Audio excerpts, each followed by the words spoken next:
to be privatized. Yes. And of course, you know what has happened to privatizing some of these federal government agencies, what has happened over the years. I mean, do you think... First of all, privatization works. When it doesn't work is because those that privatize do not want it to work. They make it fail on purpose. Let's go back in history. Richard Branson. President Obasanjo invited Richard Branson, and many times I was sitting in front with President Obasanjo in his house when he asked me to place a call to Richard Branson. Invited Richard Branson to buy Air Nigeria. Made a deal with him, gave him a slot at Muritala Mohammed where you could fly domestic and international at the same time. Somebody got angry and forcefully removed Virgin Nigeria from MM1 to MM2. Violated an agreement. Richard Branson pulled out of Nigeria and Virgin Nigeria died. Till today, nobody has apologized to him. If you want to upset somebody, do you upset one of the greatest entrepreneurs in the world like Richard Branson? He then writes a book, he talks about Nigeria in very negative terms. But somebody signed that agreement. If we sign a bad agreement with a foreigner whose job it is to make money, why have we not punished the person who wrote the agreement or who signed the agreement on behalf of the government? Why are we punishing the businessman who benefited from the agreement that he signed to benefit his company? Then Babalakin, you go to MM2, he signed an agreement. We don't want to honor the agreement. What is wrong in honor the agreement? If it's a bad agreement, in 10 years the agreement is over. But we take great pleasure in not honoring agreement we signed. So in the two cases, they go after Richard Branson, they go after Babalakin, but the man that signs or drafts the agreement on behalf of the federal government is a nice guy, he's a clean guy. Does that make sense? So now let's look at the aviation sector. The aviation industry right now generates over 100 billion naira in cash. 100, listen carefully, 100 billion naira. Cadbury generates 28 billion, they're in the stock exchange. Guinness Nigeria Limited generates 118 billion, they're in the stock exchange. Nestle 130 billion, they're in the stock exchange. Nigerian Breweries 293 billion, they're in the stock exchange. GT Bank 301 billion. But the Nigerian aviation industry generates over 100 billion naira in cash. Think what I've just said. If you want to buy a house abroad, they give you 9 times what you earn. So if you earn $10, they'll give you $100. If you want to buy a car, they give you multiples of what you earn. You put this in the bank. This sector can borrow all the money to fund the expansion of every airport in the country, can run the aviation industry successfully and profitably. There will be no problem in the aviation sector now, tomorrow, yesterday, and forever. Yet, with this kind of money, you have no UPS in Lagos, toilets don't work, escalators don't work, elevators don't work, generators break down. Every day there is one problem after the other. So how can you, as a private businessman, explain this? Does this make sense? I am dumbfounded. What baffles me is still the same old story we keep hearing over and over when it comes to projects. Well, what will the Senate do this time to make it different? Well, I am going to work on a bill and a motion to privatize, not commercialize. They need to be privatized, and they need to be sold to people with capacity who can run the aviation sector. It is a life and death issue.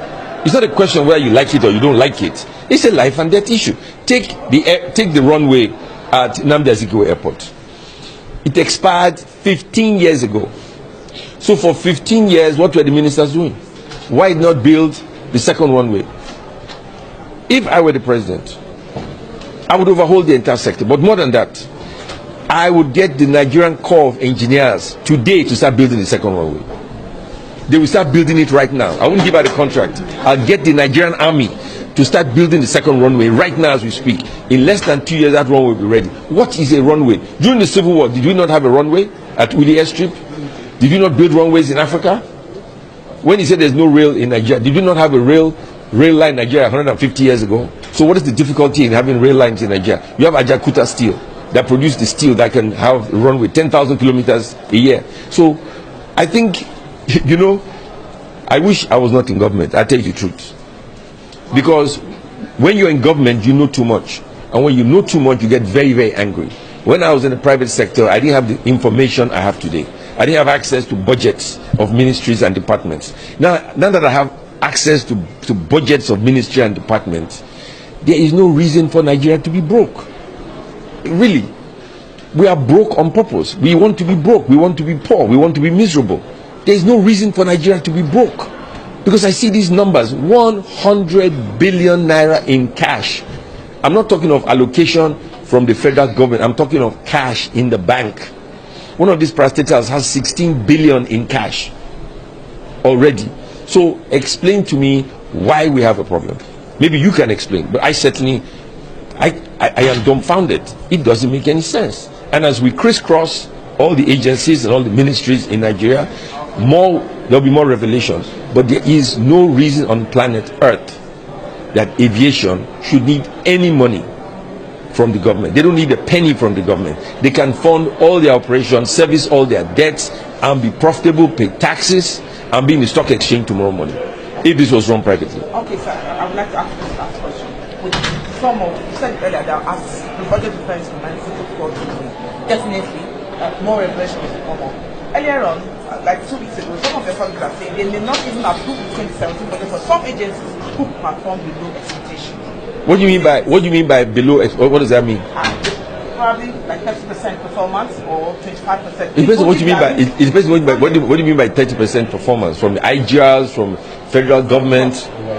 Overall of it. Well, you have to be more specific. I mean, I'm a very specific kind of guy, so you have to be. The question is not specific enough. You have to tell me how. For instance, they raised 100 billion.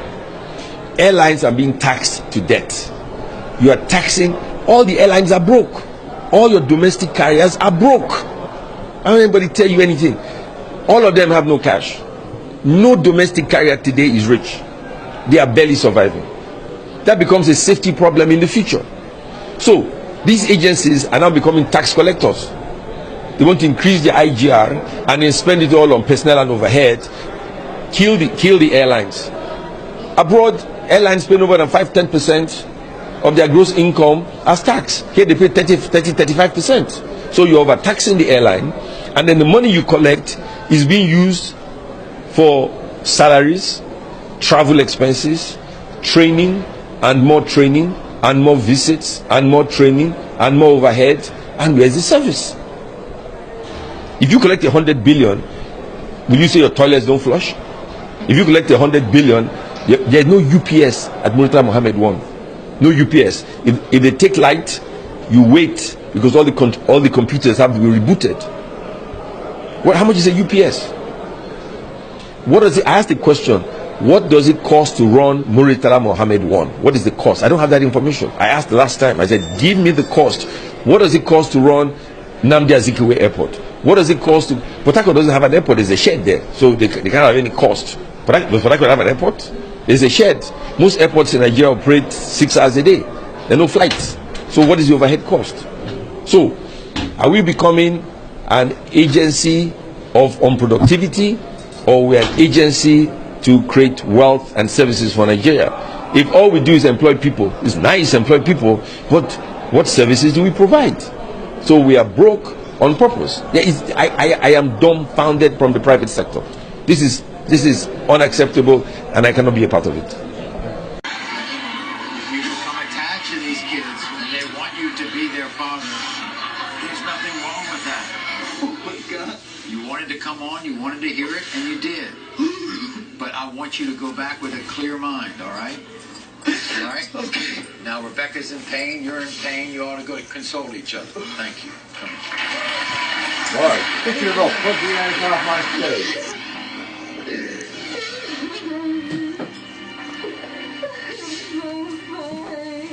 Boy, flush that boy in a heartbeat.